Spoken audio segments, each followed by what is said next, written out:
विचार वाट पाहू दे काही दिशा थांबायचे नाही लढत जा थांबायचं नाही झेप तू घे जिद्दीची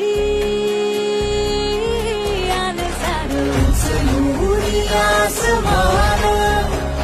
घेऊन ये घरी